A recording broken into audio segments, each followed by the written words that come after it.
You know, we're excited to see what kind of data that we collect from this first project. Any sort of data we get is going to be brand new information for us and for...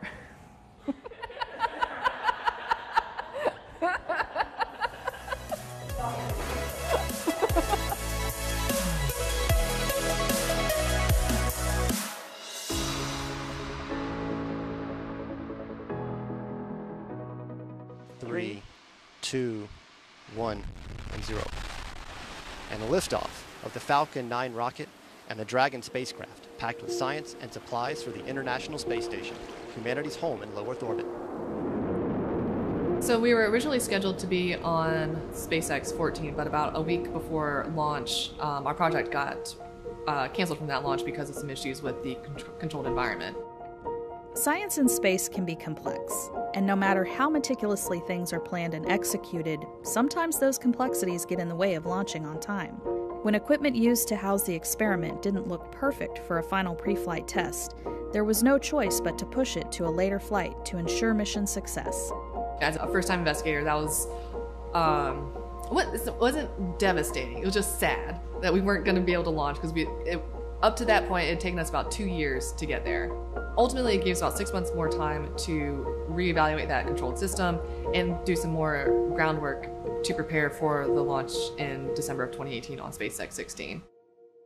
After the setback of being moved to a later launch, our team of scientists now has only days left before their experiment will be loaded into a SpaceX Dragon capsule that will carry it to the International Space Station. Elaine and Parastu, the co-founders of a biomedical startup, are at NASA's Kennedy Space Center, readying their research for microgravity.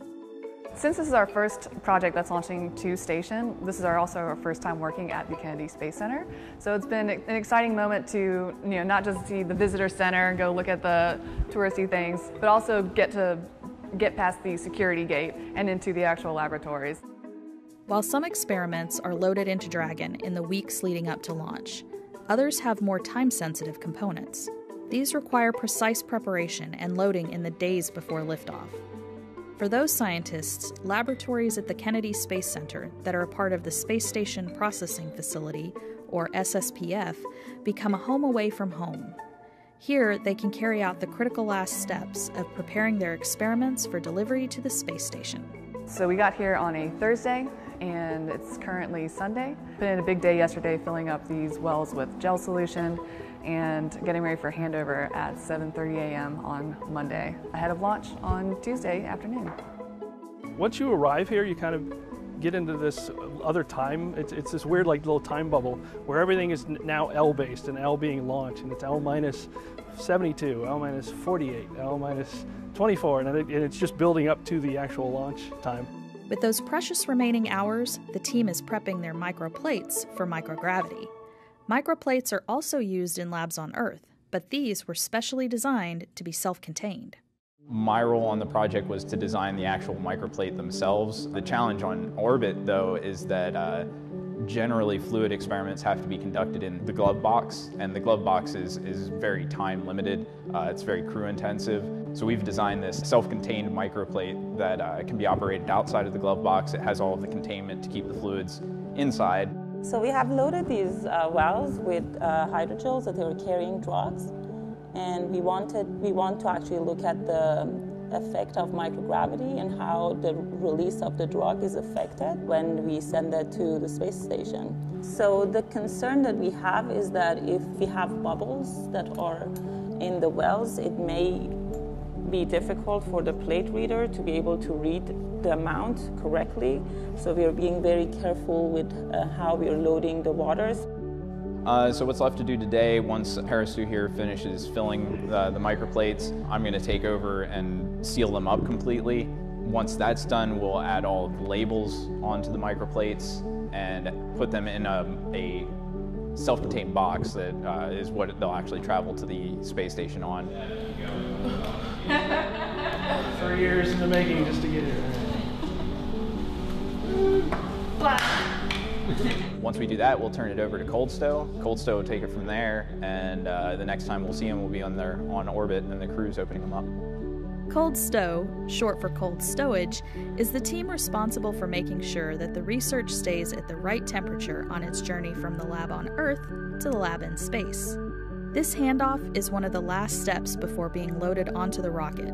The cold stowage team will take Elaine and Peristu's experiment and keep it safe and sound before it's loaded for launch. Does it feel like a relief? Well, it'll feel like a relief when we actually see it take off. And then it'll be finally... It's a huge step though. Yeah. It's done. It's out of our hands at this point. Yeah. It'll be officially out of our hands when it leaves the Earth's surface. So that'll be the moment that we're finally done. Until we get data, and then we get to process it. That's just the beginning, actually.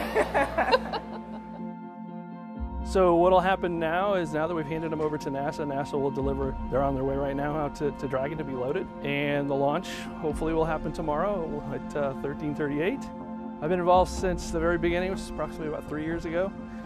It's been a long road, but like everything, it's a lot of work. It's worth it. And we're excited to help Timpanogos and get some data for this project. Overall, we're going to get a lot of data from just this one project and those 2 experiments that are going to inform a lot of different things for us.